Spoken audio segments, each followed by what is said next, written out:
What do you call a leader who never loses their cool, even when everything's on fire? No, not a robot. An emotionally resilient leader.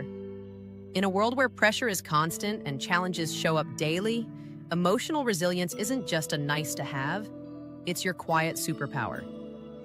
And the best part? You don't have to be born with it.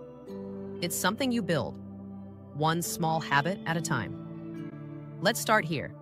Emotionally resilient leaders check in with themselves before they check their inbox. Sounds simple, but taking 2 minutes in the morning to ask, "How am I really feeling today?" creates clarity. It's like turning on the dashboard before driving into a storm. You can't manage what you don't acknowledge. They also do something most people don't. They schedule no. Yes, it's literally blocked off in their calendar. Time where they don't commit to anything new. It's not about being selfish. It's about protecting your energy for what truly matters. And funny enough, a lot of things tend to fix themselves when you're unavailable. What keeps that boundary strong is their ability to create micro boundaries all day long. It's not just about unplugging on weekends, it's about pausing notifications during lunch, walking away from the screen between calls, even just taking one breath before responding. These tiny pauses build big strength. And here's a powerful one. They actually rehearse pressure. Sounds dramatic, I know, but great leaders practice for tough conversations and mentally walk through worst-case scenarios. Why?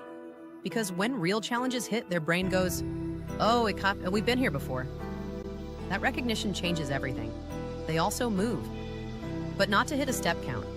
They move to shift energy, a walk between meetings, stretching your arms during a stressful call, or even taking 3 deep breaths by a window. It's not about fitness, it's about flow. Movement is how emotions move through us.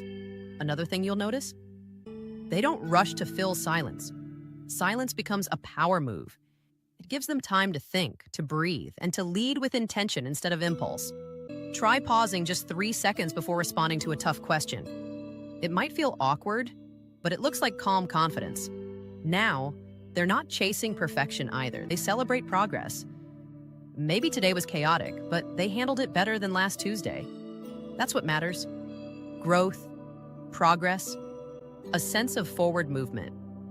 Perfection? That's not resilience. That's exhaustion. They're also extremely selective about what they let into their minds. They curate their input like a DJ curates a set list.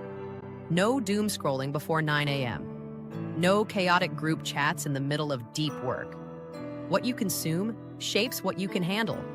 So they choose wisely. And here's a fun one. They use humor.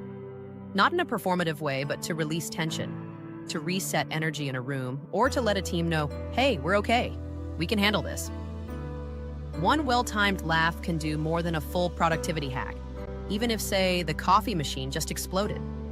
But maybe the most important habit? At the end of the day, they ask one simple question. What did I learn about myself today? Not what they accomplished, not who they pleased, but what they discovered about their own reactions, growth, or mindset. Because self-awareness is the root of all resilience. If you're thinking, "That's a lot," it is. But don't overthink it. You don't need all 10 habits right away. Just pick one.